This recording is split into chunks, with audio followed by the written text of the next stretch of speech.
দেখো এখন যদি সুষম প্রবাহ না হয় সেটা বুঝবো কিভাবে আমরা? এরকম একটা ইকুয়েশন দেওয়া থাকবে। দেখো তো কিউ মানে আধানের একটা হচ্ছে তোমার ইকুয়েশন দেয়া আছে সময়ের সাপেক্ষে যে কিউ সমান 3t square plus 2t coulomb যদি হয় তাহলে টি সমান 1 সেকেন্ডে তড়িৎ প্রবাহের মান নির্ণয় করো। দেখো কোন একটা প্রবাহ যদি আমি একটু আগে বললাম সুষম প্রবাহ হয় তার মানে একটা নির্দিষ্ট সেকেন্ড পর পর একই পরিমাণ আধান সবসময় পার হয়ে চলে যাবে। তুমি দেখো তো টি এর মান যদি তুমি 1 বসাও কত আসে? 3 ইনটু 1 প্লাস 2 ইনটু 1 তার মানে হচ্ছে কত? 5 coulomb.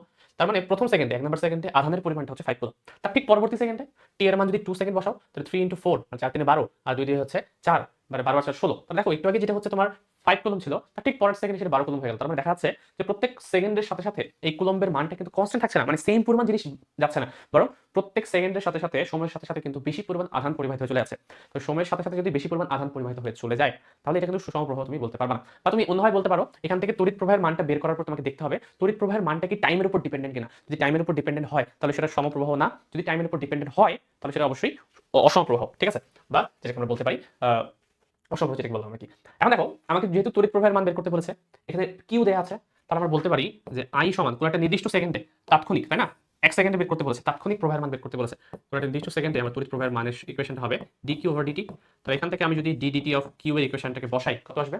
3t square plus 2t, 3t square plus 2t differentiation করো, আসবে হচ্ছে 6t প্লাস 2। এই হচ্ছে তোমার কারেন্টের সমীকরণ। দেখো তো এই কারেন্টের যে সমীকরণটা সেটা কিন্তু স্টিল হচ্ছে টাইমের একটা ফাংশন না? যদি হচ্ছে এই সমীকরণটা টাইমের একটা ফাংশন হয় তার মানে কি সময়ের সাথে সাথে কারেন্টের মানটা কিন্তু ধীরে ধীরে চেঞ্জ হবে। তার মানে এটা কিন্তু সুষম প্রবাহ না, এটা হচ্ছে একটা অসম প্রবাহকে মিন করে। এটা হচ্ছে তোমার কি অসম প্রবাহ। বুঝা গেছে কিনা দেখো।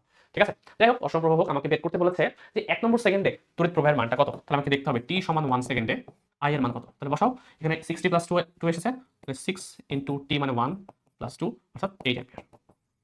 দেখো খুব সহজ প্রশ্ন, সুষম প্রবাহ হলেও সহজ, অসম হলেও কিন্তু সহজ, শুধুমাত্র তোমাকে বুঝতে হবে যে ডিফারেন্সিয়েশনটা কিভাবে করা যায়। এটুকু তোমরা হচ্ছে করেই এসেছো ফার্স্ট ইয়ারে। ওকে।